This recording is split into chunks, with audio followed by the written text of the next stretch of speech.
Hello and welcome to my channel. My name is Doug, and I'm back with another episode of Pass Gas with Doug.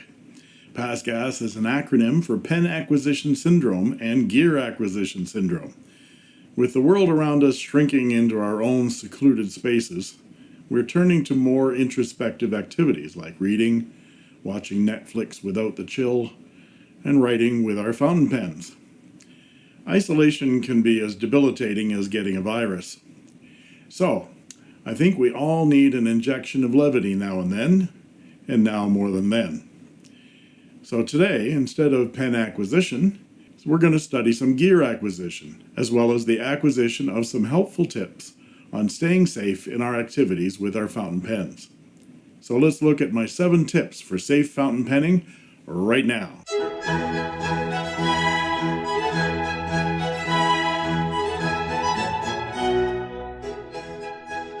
So let's discuss the safe use of fountain pens in these days of self-isolation. If I had a Pen BBS fountain pen in the smog finish, I'd do a video on the isolation of smog. But I digress. So, what are the rules for the safe use of fountain pens in this new age? Well, I have 7 rules. Feel free to add your rules in the comments. And my 7 rules are: Number 1, wash your hands. We've all been told to wash our hands constantly using soap and water, but what of contamination by ink? All of us in the fountain pen obsession have found our own methods for removing ink from our hands. Some of you I know take these colorful blotches as badges of honor. Well, these days, it just proves that you didn't wash your hands. So, with the help of some great product suggestions from my friend Ron, here is how I wash my inky fingers.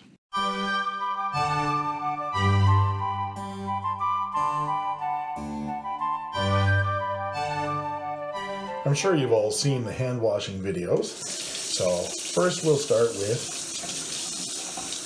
the regular hand washing.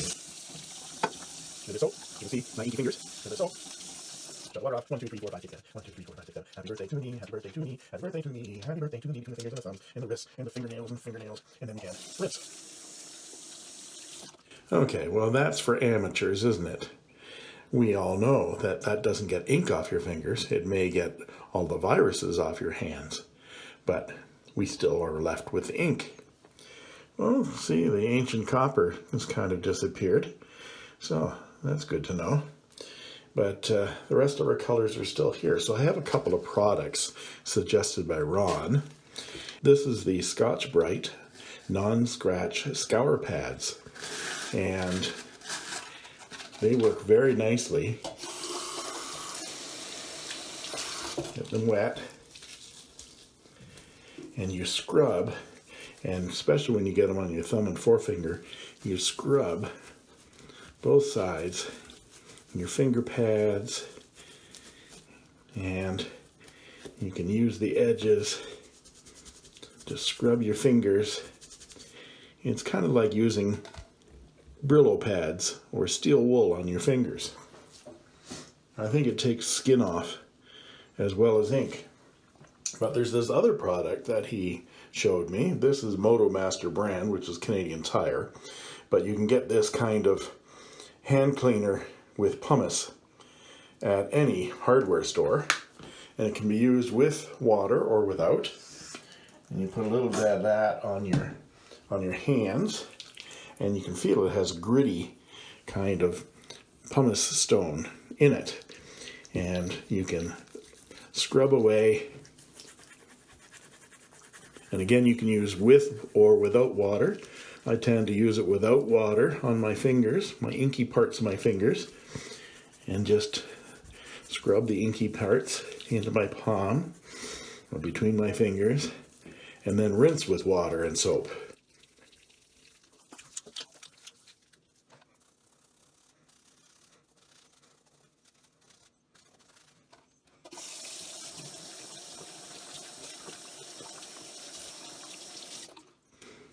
And there we go. Not bad, eh? Do that 10 times a day. So now that our hands are all nicely clean and ink-free, let's look at rule number 2. Don't share your pens. We're not supposed to share, but as pen enthusiasts, we want others to share our love for pens by sharing what we have with others. I have people sending me pens through the mail now, and I'm totally overwhelmed by the generosity. However, if you must share your pens with others, then here's an example of how not to disinfect your plastic or acrylic resin pens.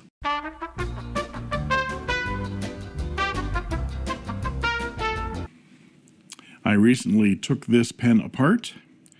This is a very, very cheap Chinese pen. I think it cost me $1, and it's made of injected molded plastic. I took the end cap off, and I put it in a bath of nail polish remover, which is mostly acetone. What happens when you put a plastic pen in acetone? Well, acetone and plastic mix really well together into a soft, mushy slurry. So this is what happens. It turns into mush.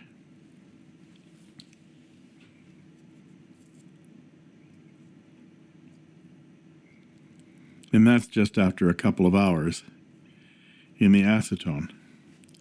And of course, yuck. It's all sticky. Don't do that at home. Come on. We put in 50 cents. Nothing. Oh! And that brings us to rule number 3. Don't eat your pens. Firstly, you don't know where they've been. Get that finger out of your ear. You don't know where that finger's been.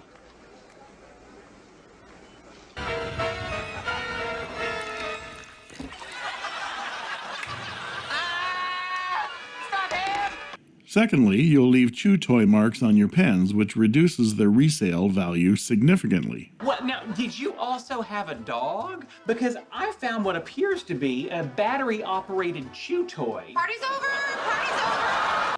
You notice I did that to a flare. Rule number 4. Isolate your pens from each other.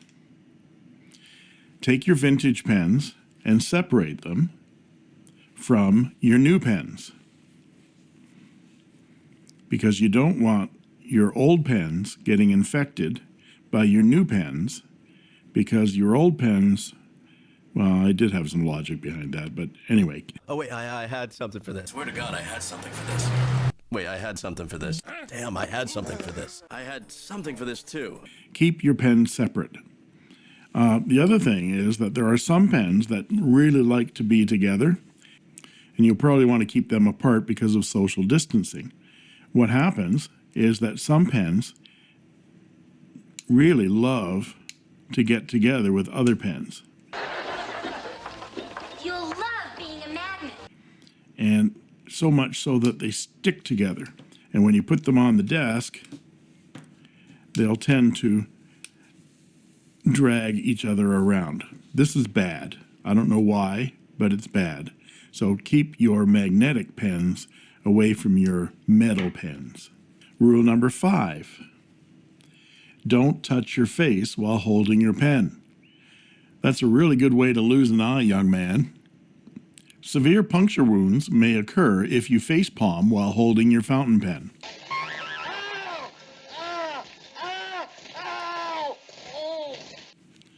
So it's vitally important that you put your pen down while listening to politicians, as the urge to facepalm becomes a reflex in these situations. Rule number 6. Don't use your ink syringe as a vaccination.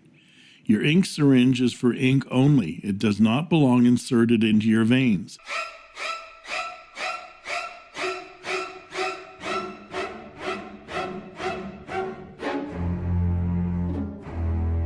You may wish to become a blue blood, but injecting Konpeki is not how to do it. This has been a public service announcement brought to you by an isolated, vintage, concerned citizen from his basement. Please leave your suggestions for rules for safe penning. I'd also like to suggest that people start sending each other paper correspondence, pen by hand, with real ink in the way correspondence used to be delivered. Find a pen pal. Send a real, thought-out, full sentence letter to another pen enthusiast, or even someone who has never received a real letter in the mail before. These days, a single letter written in longhand with a fountain pen might be the simple joy someone might need in these dark days. Bring a little personal sunshine into someone's life. Stamps are cheap, and you don't have to lick them anymore. So if you like this video, please like and subscribe, and don't forget to ring that bell to be notified when a new video is posted.